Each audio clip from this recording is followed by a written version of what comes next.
అడుగుతా ఉన్నా. ఇదే చంద్రబాబు నాయుడు మీద 24 కేసులున్నాయి. చంద్రబాబు నాయుడు మీద 24 కేసులున్నాయని చెప్పి చంద్రబాబు నాయుడు గారిని నడు రోడ్డు మీద తీసుకొని వచ్చి తన్నడం ధర్మమే అవుతుందా? జగన్ రెడ్డి నీ నోటికి ఎంత వస్తే అంత అద్దు ఆపు లేకుండా ఏం మాట్లాడుతున్నావో అర్థం కావట్లా. ఎందుకు మాట్లాడుతున్నావో నీకే తెలియట్లా.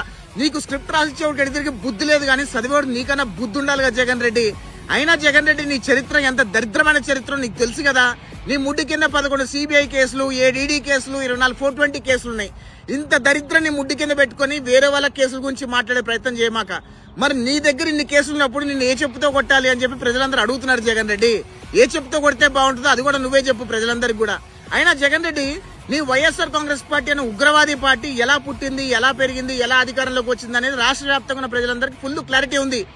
నీ వైసీపీ పార్టీ పుట్టింది కులాల మధ్యలో కుంపట్లు పెడుతూ పుట్టింది, మతాల మధ్యలో విద్వేషాలు రెచ్చగొడుతూ ఎదిగింది. శవాల మీద బాబాయ్ శవాన్ని అడ్డు పెట్టుకుని అధికారంలోకి వచ్చిన పార్టీ వైఎస్ఆర్ కాంగ్రెస్ పార్టీ. ఇలాంటి వైఎస్ఆర్ కాంగ్రెస్ పార్టీలో ఉన్మాదులు, ఉగ్రవాదులు, ఎదవలు, సన్నాసులు, రేపిస్టులు, డెకాయిట్లు, పిక్ పాకెటర్లు, రౌడీ షీటర్లు, గంజాయి బ్యాచ్ వీళ్ళంతా దరిద్రం అంతా నీ వైసీపీ పార్టీలో ఉంది.